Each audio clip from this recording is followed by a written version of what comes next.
Hello guys, welcome back to my YouTube channel রোজকার রান্নাঘর। আজকে তোমাদের সামনে নতুন একটা রেসিপি নিয়ে চলে এসেছি।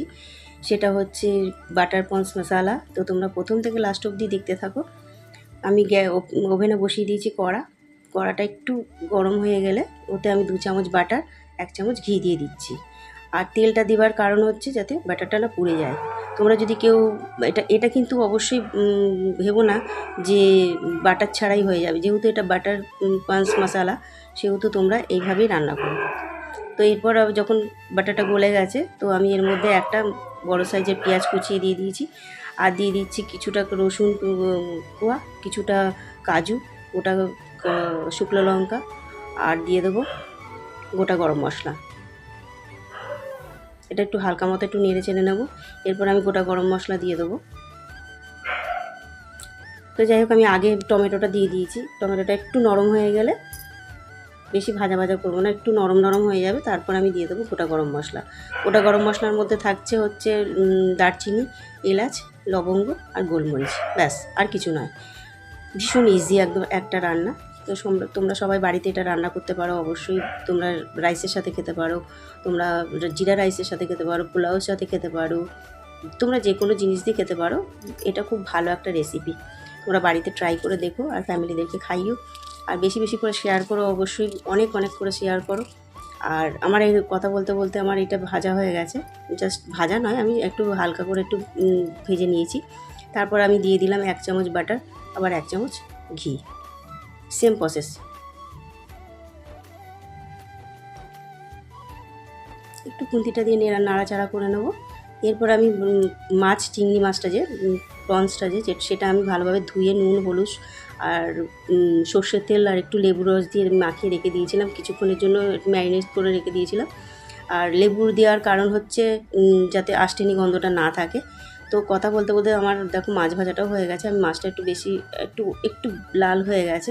এতটা তোমরা বাড়িতে ভেজো না, একটু হালকা করে ভাজবে। চিংড়ি মাছ যত হালকা করে ভাজবে তত খেতে ভালো লাগবে, জুসি থাকবে। তো আমার মাছটা জুসি ছিল, একটু লাল হয়ে গেছে। এইভাবে মাছগুলো দেখো নাড়াচাড়া দিয়ে এবার ভালোভাবে ভাজা হয়ে গেলে আমি তুলে নেব। তো এই তুলে নিচ্ছি। এরপরে কড়াটা ধুয়ে আমি সেম আবার 2 চামচ এটাতে আমি বাটার দিয়েছি, আর 1 চামচ ঘি দিচ্ছি। তোমরা যতবার করবে ততবার কিন্তু তোমরা বাটারটা অবশ্যই দেবে, যেহেতু বাটারটা হচ্ছে মেন এটা কোর্স। তো সেহেতু তোমরা বাটারটা দেবে, আর বাটারটার ফ্লেভারটাও ভালো আসে। তো এরপর আমি দিয়ে দিলাম গোটা জিরে আর একটা তেজপাতা। যেহেতু আমি আগে গোটা গরম মশলা দিয়ে দিয়েছিলাম মিক্সচারে, তো সেহেতু আমি গোটা গরম মশলাটা দিলাম না।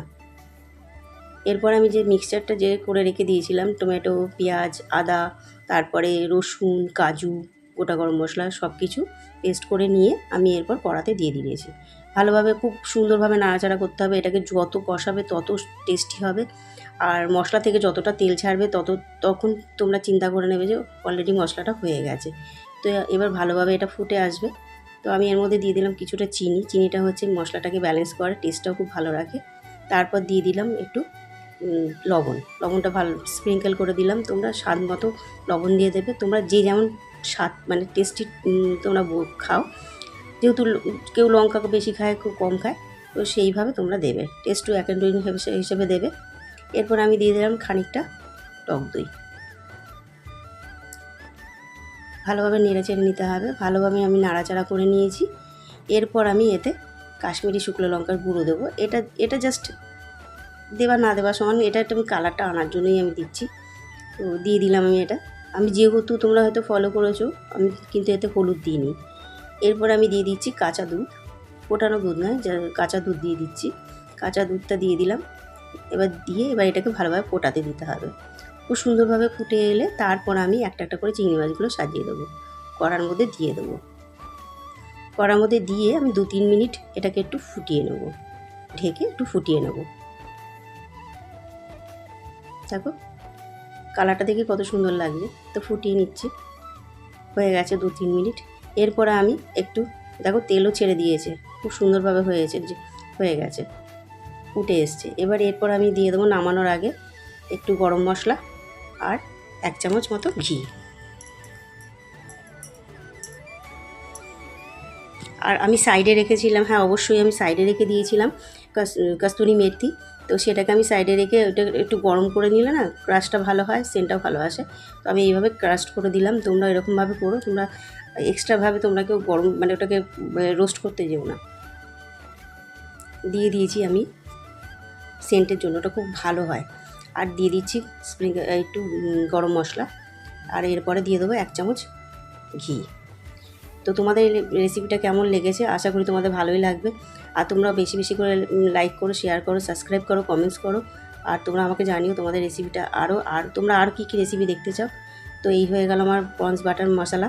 তো অবশ্যই তোমরা ভালো থেকো, সুস্থ থেকো।